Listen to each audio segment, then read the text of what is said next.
Hey there, welcome back to another episode of Level Up, where we help you build and grow your dream practice and work with the clients that you love. We are Kate and Katie of the Private Practice Startup, and Level Up is designed to answer your most burning questions that we can hopefully answer and give you some guidance. And I know that we give you guys a lot of other thoughts as well. So today's question comes from Nene Patramonico, and I hope that I didn't botch the name.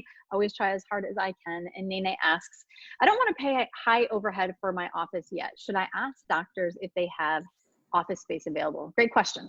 Such a good question. But first, we want to say thank you to TherapyNotes for sponsoring this series. TherapyNotes is an awesome EHR plus telehealth platform. So if you guys are in need, definitely check them out at therapynotes.com. Use code PPS, as in the Private Practice Startup, for your first 2 months for free.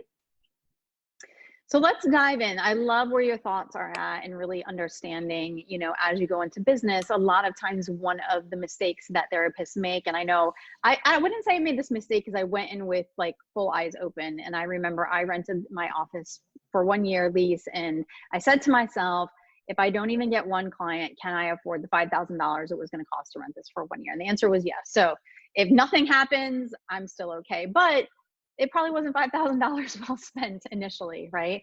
So I love the idea of thinking about how you can decrease your overhead costs. And, getting into a doctor's office would be great. But I guess I would ask you is really to look at who is your ideal client, right? Because you can get into a doctor's office and yeah, people can come and see you and stuff like that, and that's your own office, but really looking synergistically at, does the doctor support your ideal client and vice versa? So now you can start to build your practice and cross-refer. That would be my additional thought there. Kate? Yeah, 100%. You were just reading my mind. That's what I was going to share as well, to think about being in alignment and really positioning yourself in a place where there's going to be a great opportunity for a referral relationship both ways, mutually beneficial one, and where there's foot traffic, right? If you're in a doctor's office, let's say you rent an office in a pediatrician's office and you work with kids, amazing, right? That could be a great relationship. So yeah, just thinking about that and being intentional with the type of doctor's office that you set yourself up in.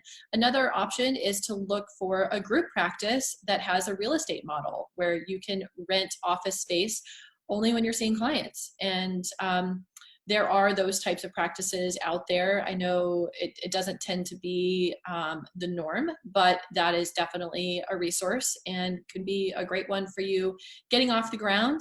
And if you eventually decide to transition on, once you build up your practice enough to go on your own, great. Or if you decide that you really like being a part of that type of setup, that's great too. So it's really whatever works for you.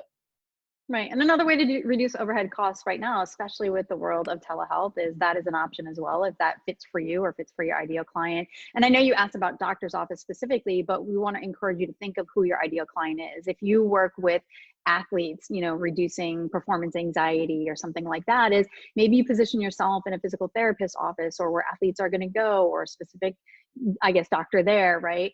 Just thinking about who your ideal client is and who you can align with to help that referral relationship. So great question. Thank you so much for your question. Yes, if you guys have additional questions that you want us to answer on our Level Up series, pop them into the Ask Us post that's in our Facebook group. It comes out every Tuesday. You'll see it there. And we look forward to answering your future questions. In the meantime, stay inspired and you guys got this. Take care, everybody. Bye.